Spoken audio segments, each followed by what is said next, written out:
Welcome to episode 1 of Motivating Mondays, a weekly podcast and YouTube series dedicated to help Canadian job developers and other employer engagement professionals develop the tools, resources, expertise, and network needed to excel in achieving sustainable employment outcomes for their clients and students. My name is Christian St. Cyr, National Director of the Canadian Job Development Network, and today we're going to try to answer the question, how is cutting immigration into Canada going to impact the job market? Canada is going to see 8.1 million job openings between 2024 and 2033, with retirements accounting for nearly 70% of new vacancies, according to the latest projections from the federal government. According to research in the Canadian Occupational Projection Systems, COPS, developed by Employment Social Development Canada, 2.6 million new jobs will need to be filled by immigrants over the next 10 years, or approximately 260,000 new workers each year. The current goal for new immigrants set by Immigration, Refugees, and Citizenship Canada is 395,000 for 2025, 380,000 for 2026, and 365,000 for 2027. This is considerably down from the 500,000 immigrants goal previously set by the Liberal government. While the federal election is set for the fall, once Parliament returns in the spring, both the federal Conservatives and the NDP have said that they will call a non-confidence motion against the government. This could easily mean we have a new Conservative government before summer. Conservative leader Pierre Poilievre is proposing to bring immigration numbers down to 250,000 immigrants per year, which would more closely align with immigration levels set by the last Conservative government. While the 250,000 number is closer to the number of new immigrant workers we'll need, 260,000, we need to remember that not all immigrants are workers. Many are children and other dependents. Also, immigrants continue to struggle with finding an employment as well as higher levels of unemployment, and many are enrolled in school. It's not as though as soon as immigrants come into the country, they're immediately furnished with a job. I'm not really trying to be political here. I'm not saying the Liberal plan is better simply because the numbers are higher, and I think it was hasty to withdraw so much of their immigration plan all at once.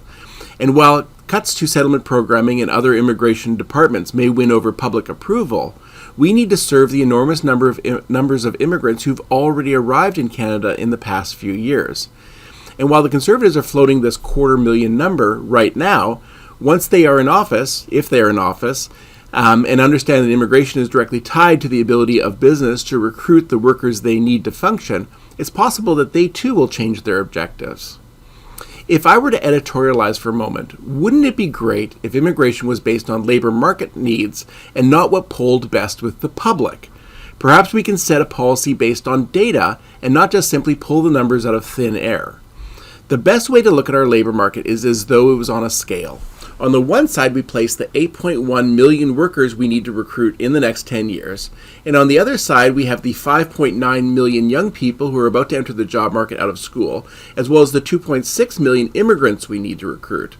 We can then add to this the 1.29 million people who are typically unemployed, and the 180,000 fewer workers who will be out of the job market due to earlier retirement, and the scale is relatively balanced. Now, Canadians have strong feelings towards immigration these days. Having such an increase in immigration, coupled with greater reliance on temporary foreign workers, record numbers of international students, and increased commitments to support refugees, has placed a strain on available housing, healthcare services, and education. And if we go back to the scale analogy, if we're going to significantly reduce the number of immigrant workers who are available, where do we get these workers? There is one additional pool that is neither recent immigrants nor young people entering the job market for the first time, and this is working age adults 15 to 64 who aren't looking for work, or working, or going to school. This includes stay-at-home parents, those who are caring for the elderly, those who are caring for those with disabilities, and people whose skills are a mismatch for the job market. In January 2025, there were approximately 6.6 million people who fit into this category, 15 to 64 not in the job market. Research suggests that nearly a third of these people would want to work, over 2 million, if some of their personal issues could be accommodated. If politicians want to see a reduction in immigration, they should ensure there are increased supports for these populations in the place of more available childcare, seniors care, disability supports, language training, and skills training. In an article on this topic in HRD, a human resources magazine published by Business Information Canada, they provided 3 suggestions about how employers can navigate the next 10 years and cultivate the workforce that is going to best serve them. These suggestions include, number 1, think locally, invest locally. Rather than competing for young urban professionals, winning employers, will need to make their businesses the employer of choice in their communities, intervening earlier in the pipeline to create flow and training individuals who already have made the area their home. 2. Unleash the heart of frontline leaders.